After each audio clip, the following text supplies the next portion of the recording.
Hi friends, எல்லாம் எப்படி இருக்கீங்க? இன்றைக்கி நம்ம வீடியோவில் என்ன பார்க்க போகிறோம்னா, வில்லேஜ் ஸ்டைலில் ஒரு இட்லி சாம்பார் தான் பார்க்க போகிறோம். இந்த சாம்பார் வந்து நல்லா கெட்டியாக குழப்பாக இருக்கிறதுனால எப்பயுமே நார்மலாக சமைக்கிற சாம்பாரை விட இது வந்து நம்ம அதை 5 பேர் சாப்பிட்லாம். இந்த சாம்பார் வந்து ஒரு 10 பேர் சாப்பிட்லாம், டபுள் மடங்காக சாப்பிட்லாம். அந்த மாதிரி நல்லாயிருக்கும்.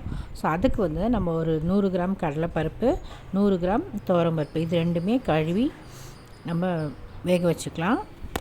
கடலைப்பருப்பு ஒரு பங்குனா துவரம்பருப்பு ஒரு பங்கு, இது மாதிரி நம்ம வேக வச்சுக்கணும். கழுவி வச்ச பருப்பில் தேவையான அளவு தண்ணி ஊற்றி ஒரு சொட்டு நல்லெண்ணெய் ஊற்றிட்டு 5-6 பல் பூண்டு போட்டுக்கலாம். அதுக்கப்புறம் மீடியம் சைஸில் 3 வெங்காயம், 4-5 பச்சை மிளகா, கொஞ்சமாக கருவேப்பிலை எடுத்துக்கலாம். அதுக்கப்புறம் 2 தக்காளி வெட்டி வச்சுக்கலாம். அப்புறம் குக்கரில் 2 விசில் விட்டால் போதும். வேக வச்சு எடுத்த பருப்பை ஆற வச்சுட்டு தண்ணி இருத்துட்டு அந்த பருப்பை நல்லா நம்ம அரைச்சிக்கலாம். இந்த பருப்பு நம்ம அரைக்க போகிறதுனால 2 விசில் விட்டால் போதும். மிக்சியில் போட்டு நல்லா அரைச்சி எடுத்துக்கிட்டு அடுப்பில் வானல் வச்சு கடுகு பொரிஞ்சதும் கருவேப்பிலை போட்டுக்கலாம். அதுக்கப்புறம் வெங்காயம், பச்சை மிளகாலாம் போட்டு வதக்கலாம். இந்த வெங்காயம் வதங்கிறதுக்கு கொஞ்சமாக உப்பு போட்டுக்கலாம். கூடவே கொஞ்சம் பெருங்காயத்தூளும் போட்டுக்கலாம். இது நல்லா வதங்கியதும் தக்காளி போட்டுக்கலாம். தக்காளி போட்டு நல்லா வதக்கிட்டு ஒரு மூடி வச்சுக்கலாம். மூடி போட்டு வேக வைக்கும்போது சீக்கிரமாக தக்காளி வெந்துடும். தக்காளி நல்லா குழஞ்சதும் அதுக்கப்புறம் கொஞ்சமாக மஞ்சத்தூள், நான் எப்பயுமே குக்கரில் போட மாட்டேன் மஞ்சத்தூள், அதுக்கப்புறமா 1 ஸ்பூன் மிளகாய்த்தூள், அவங்கவுங்க காரத்துக்கு ஏற்ற மாதிரி கொஞ்சமாக போட்டுக்கலாம். ஏற்கனவே நம்ம பச்சை மிளகாய் போட்டிருக்கனால கொஞ்சமாக மிளகாய்த்தூள் போட்டுக்கிறேன் 1 ஸ்பூன்.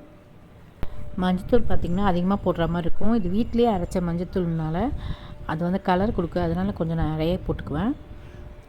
இது நல்லா வதக்கிட்டு அதுக்கப்புறம் நம்ம மிக்சியில் அரைச்சி வச்ச பருப்பை நம்ம போட்டுக்கலாம். இது கொஞ்சம் கட்டியாக இருக்கும், அதனால் நம்ம கொஞ்சம் நல்லா தண்ணி மிக்ஸ் பண்ணி ஊற்றிக்கலாம். நமக்கு தேவையான அளவு தண்ணி நல்லா மிக்ஸ் பண்ணிக்கலாம். கொஞ்சம் தாராளமே விட்டுக்கலாம் இந்த சாம்பாருக்கு. ஏன்னா கடலைப்பருப்பு வந்து நம்ம கொதித்து சுண்டி இறக்கி வச்சதுக்கப்புறம் கூட அந்த சாம்பார் வந்து ஒரு மாதிரி ரொம்ப கெட்டியாகவே இருக்கும். அதனால் நம்ம தாராளமாக தண்ணி மிக்ஸ் பண்ணி கொதிக்க வச்சுக்கலாம். இந்த சாம்பார் அளவுக்கு தேவையான அளவு உப்பு போட்டுக்கலாம். அதுக்கப்புறம் கொஞ்சமாக புளி தண்ணி விட்டு நல்லா கொதிக்க வச்சுக்கலாம். இந்த சாம்பார் பார்த்திங்கன்னா நல்லா கெட்டியாக குழப்பாக இருக்கிறதுனால வீட்டுக்கு யாராவது திடீர்னு கெஸ்ட் வந்துட்டால் கூட அவங்களுக்கும் சேர்த்து ஆகும், எக்ஸ்ட்ரா ஆகும் இந்த குழம்பு. எப்பயுமே டேஸ்ட்டும் பார்த்திங்கன்னா ரொம்ப சூப்பராக இருக்கும். சாம்பார் நல்லா கொதி வந்ததும் அதில் கொத்தமல்லி தூவி இறக்கிக்கலாம். இந்த சாம்பார் பார்த்திங்கன்னா இட்லி, தோசை மட்டும் இல்லாமல் பூரிக்கு கூட சூப்பராக இருக்குங்க. முக்கியமாக பார்த்திங்கன்னா இந்த சாம்பார் வந்து நம்ம சாதாரண சாம்பாரை விட 5 பேர் சாப்பிட்லாம். இது ஒரு 10 பேர் சாப்பிட்லாம், தாராளமாக பத்தும். ஸோ நீங்கள் இதை ட்ரை பண்ணி பாருங்கள். கமெண்டில் எப்படி இருக்குன்னு எனக்கு சொல்லுங்கள். சூப்பரான வில்லேஜ் ஸ்டைல் சாம்பார் ரெடி. இந்த வீடியோ உங்களுக்கு பிடிச்சிச்சின்னா ப்ளீஸ் லைக் பண்ணுங்கள், ஷேர் பண்ணுங்கள், சப்ஸ்கிரைப் பண்ணுங்கள், பக்கத்தில் ஆல் பட்டன் ப்ரெஸ் பண்ணுங்கள். இதோட அடுத்த வீடியோவில் சந்திக்கலாம். டாடா, பாய், see you.